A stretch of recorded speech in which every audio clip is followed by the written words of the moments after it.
ಬಂಧುಗಳೇ, ಇವತ್ತಿನ ದಿವಸ ಈ ವಿಡಿಯೋ ಮಾಡುವ ಮೂಲಕ ರಾಜ್ಯದ ಗೌರವಧನ ಕಾರ್ಯಕರ್ತರ ಗಮನಕ್ಕೆ ತರಬಯಸೋದೇನೆಂದರೆ,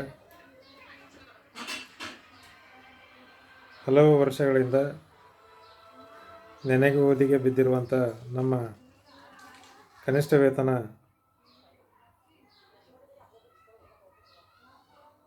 ಅಥವಾ ಖಾಯಮತಿ ಕುರಿತು ಹೋರಾಟ ಮಾಡ್ತಾ ಬಂದಿದ್ದೀವಿ. ಈ ಕನಿಷ್ಠ ವೇತನ ಫೈಲ್ ಈಗಾಗಲೇ ಸರ್ಕಾರಕ್ಕೆ ಹೋಗಿ 1 ತಿಂಗಳ ಮೇಲಾಯಿತು. ಅಧಿಕೃತವಾಗಿ ಇಲಾಖೆಯಿಂದ ಸರ್ಕಾರಕ್ಕೆ ಅರ್ಜಿ ಪ್ರಸ್ತಾವನೆ ಹೋದರೂ ಕೂಡ ಕೆಲವು ಘಟಬದ್ಧ ಹಿತಾಸಕ್ತಿಗಳು, ನಮ್ಮ ವಿರೋಧಿ ಬಣಗಳು ಕನಿಷ್ಠ ವೇತನ ಫೈಲ್ ಸರ್ಕಾರಕ್ಕೆ ಹೋಗೇ ಇಲ್ಲ, ಇದು ಶುದ್ಧ ಸುಳ್ಳಿದೆ, ಆರ್ಥಿಕ ಇಲಾಖೆ ಹೋಗಿಲ್ಲ ಅಂಥೇಳಿ ರಾಜ್ಯದ MRW, ARW, URW ಕಾರ್ಯಕರ್ತರಿಗೆ ದಾರಿ ತಪ್ಪಿಸುವಂಥ ಕೆಲಸ ಮಾಡ್ತಾಯಿದ್ದಾರೆ. ಮತ್ತು ನವ ಕರ್ನಾಟಕ ಸಂಘಟನೆಯ ಮುಖಂಡರ ಮೇಲೆ ಗಂಭೀರವಾದ ಆರೋಪವನ್ನು ಮಾಡುವ ಮೂಲಕ ನಮ್ಮ ಘನತೆ ಗೌರವಕ್ಕೆ ತೇಜೋವಧಿ ತರುವಂಥ ಕೆಲಸವನ್ನು ಮಾಡ್ತಾಯಿದ್ದಾರೆ. ಅದನ್ನು ನಾವು ಖಂಡನೆ ಮಾಡ್ತೀವಿ. ಯಾಕಂದರೆ ಕಳೆದ 1.5 ತಿಂಗಳಿಂದ ನವ ಕರ್ನಾಟಕ ಸಂಘಟನೆಯ ಮುಖಂಡರುಗಳು ಹಗಲಿರುಳು ಪರಿಶ್ರಮ ಪಡ್ತಾಯಿದ್ದಾರೆ. ರಾಜ್ಯದ 6,500 ಕಾರ್ಯಕರ್ತರ ಹಿತ ಬಯಸಿ ಅವರ ಬದುಕನ್ನಿಗೆ ಆರ್ಥಿಕ ಭದ್ರತೆ ಕೊಡಬೇಕು, ಅವ್ರ ಮಕ್ಕಳಿಗೆ ಒಳ್ಳೆಯ ಶಿಕ್ಷಣ ಸಿಗಬೇಕನ್ನೋ ಮಹದಾಸೆಯಿಂದ ಕಲಬುರಗಿಯಿಂದ ಬೆಂಗಳೂರು, ಬೆಂಗಳೂರಿಂದ ಬೆಳಗಾವಿಯಿಂದ ಕಲಬುರಗಿ, ಬೆಂಗಳೂರವರೆಗೆ ಮುಖಂಡರುಗಳು ಓಡಾಡ್ತಾ ಇದ್ದಾರೆ. ಈಗಾಗಲೇ ತಮ್ಮೆಲ್ಲರಿಗೂ ಗೊತ್ತಿದೆ. ಇಷ್ಟಿದ್ದರೂ ಕೂಡ ನಮ್ಮ ಮೇಲೆ ಟೀಕೆ ಟಿಪ್ಪಣಿಗಳು ಸುರಿಮಳೆ ಬೀಳ್ತಾ ಇದೆ.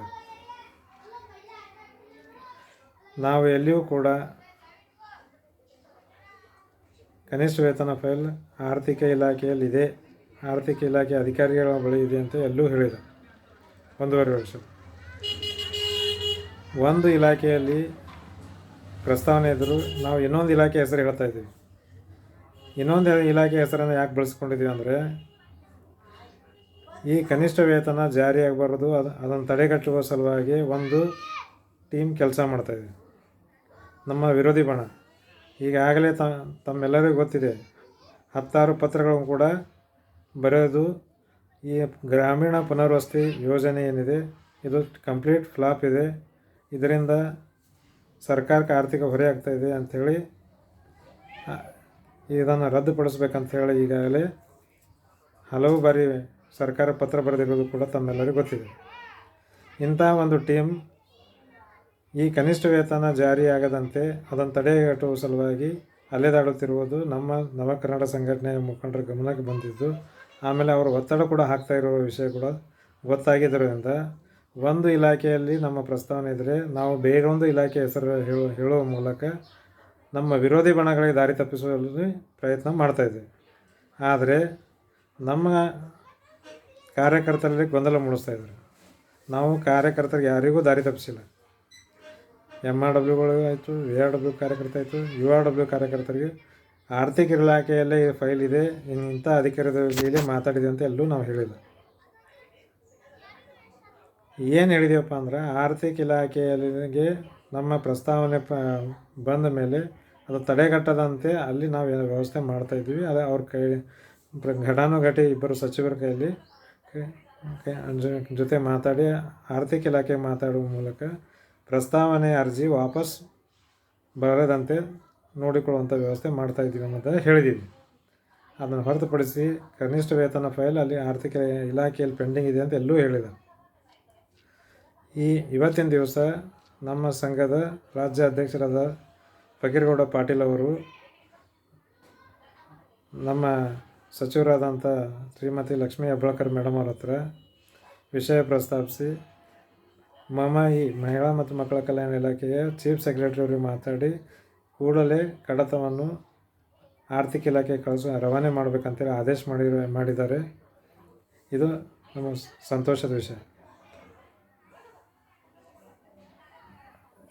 ಸೋಮವಾರ ಅಥವಾ ಮಂಗಳವಾರ ಈ ಫೈಲ್ ಈಗಾಗಲೇ ಆರ್ಥಿಕ ಇಲಾಖೆಗೆ ಹೋಗೋ ಸಾಧ್ಯತೆ ಇದೆ, ಅಧಿಕೃತವಾಗಿ ಹೋಗ್ತದೆ. ಅಲ್ಲಿಗೆ ಹೋಗಿರೋ ಫೈಲ್ ವಾಪಸ್ ನಮ್ಮ ಇಲಾಖೆಗೆ ಬರಬಾರ್ದು ಅನ್ನೋ ದೃಷ್ಟಿಯಿಂದ ನಾವು ಸಚಿವರ ಮೂಲಕ ಹೇಳಿಸಿ ಮಾತಾಡೋದಂಥ ವ್ಯವಸ್ಥೆ ಮಾಡಿದ್ದೀವಿ. ಈಗಾಗಲೇ ಕಳೆದ ವರ್ಷ ಗೌರವಧನ ಹೆಚ್ಚಳದಾಯಿತು, ಇನ್ನೊಂದು ಬೇರೆ ಹೊಸ ತಾಲೂಕು MRWಗಳ ವಿಷಯ ಆಯಿತು. ಹೋಗಿ ಇಲಾಖೆಯಿಂದ ವಾಪಸ್ ಬಂದಿರುವಂಥ ಪ್ರಸಂಗಗಳು ತಾವೆಲ್ಲರೂ ನೋಡಿದ್ದೀರಿ, ಗಮನಿಸಿದ್ದೀರಿ. ಇದು ನಮ್ಮ ಕನಿಷ್ಠ ವೇತನ ಫೈಲ್ ಕೂಡ ಇದೇ ರೀತಿ ವಾಪಸ್ ಬರಬಾರ್ದು ಅನ್ನೋ ಕಾರಣಕ್ಕೆ ನಾವು ಅದನ್ನು ತಡೆಗಟ್ಟುವಂಥ ಅಲ್ಲಿಯೇ ಕೆಲಸ ಮುಂದುವರಿಬೇಕು. ವಾಪಸ್ ಬರಬಾರ್ದು ಅನ್ನೋಂಥ ಪ್ರಾಮಾಣಿಕ ಪ್ರಯತ್ನ ಮಾಡಿ ಅದಕ್ಕೆ ಏನೇನು ಬೇಕಾದ ಅದೆಲ್ಲ ವ್ಯವಸ್ಥೆ ಮಾಡಿ ಅಲ್ಲಿಂದ ಪಾಸ್ ಆಗುವಂಥ ವ್ಯವಸ್ಥೆ ಮಾಡಿದ್ದೀವಿ. ಕಾರ್ಯಕರ್ತರು ಯಾರೂ ಗೊಂದಲಕ್ಕೆ ಒಳಗಾಗಬಾರ್ದು ಮತ್ತು ಯಾವುದೇ ಅಪಪ್ರಚಾರಕ್ಕೆ ಅವಕಾಶ ಮಾಡಿಕೊಡ್ಬೇಡ್ರಿ. ನಾವು ಪ್ರಾಮಾಣಿಕವಾಗಿ ನಿಮ್ಮ ಪರವಾಗಿದ್ದೀವಿ, ನಿಮ್ಮ ಪರ ಕೆಲಸ ಮಾಡ್ತಾಯಿದ್ದೀವಿ ಮತ್ತು ಮಾರ್ಚ್ 3ರವರೆಗೆ ನಾವು ವೇಟ್ ಮಾಡ್ತೀವಿ ಅಂತೇಳಿ ಯಾರು ಸಚಿವರಿಗೆ ಗಮನ ತರಲಾಗಿದೆ. ಮಾರ್ಚ್ 3ರ ಒಳಗಾಗಿ ಏನಾದರೂ ಒಂದು ತಾರ್ಕಿಕ ಅಂತ್ಯ ಕಾಣದೇ ಹೋದಲ್ಲಿ ನಾವು ಬೆಂಗಳೂರಿನ ಫ್ರೀಡಮ್ ಪಾರ್ಕ್ನಲ್ಲಿ ಹೋರಾಟ ಮಾಡೋ ಮೂಲಕ ಮತ್ತು ಈ ಕನಿಷ್ಠ ವೇತನ ಫೈಲ್ ಒಂದು ಅಂತಿಮ ಹೋರಾಟಕ್ಕೆ ಅಂತಿಮ ಘಟ್ಟ ತಲುಪುವಂಥ ವ್ಯವಸ್ಥೆ ಮಾಡ್ತೀವಿ ಅಂತೇಳಿ ಈ ಮೂಲಕ ಹೇಳಲಿಕ್ಕೆ ಇಷ್ಟಪಡ್ತೀನಿ. ಅಂಥ ಪ್ರಸಂಗ ಬಂದಲ್ಲಿ ನಾವು ನವ ಕರ್ನಾಟಕ ಸಂಘಟನೆ ಬೀದಿಗಳು ಹೋರಾಟ ಮಾಡಲಿಕ್ಕೆ ತಯಾರಿಯಲ್ಲಿದ್ದೀವಿ. ನೀವು ರಾಜ್ಯದ ಎಲ್ಲ ಕಾರ್ಯಕರ್ತರು ಕೂಡ ಒಂದು ಸಿದ್ಧತೆಯಲ್ಲಿ ಇರಬೇಕಂತೇಳಿ ಈ ಮೂಲಕ ತಮ್ಮೆಲ್ಲರಿಗೆ ಮನವಿ ಮಾಡ್ತೀವಿ.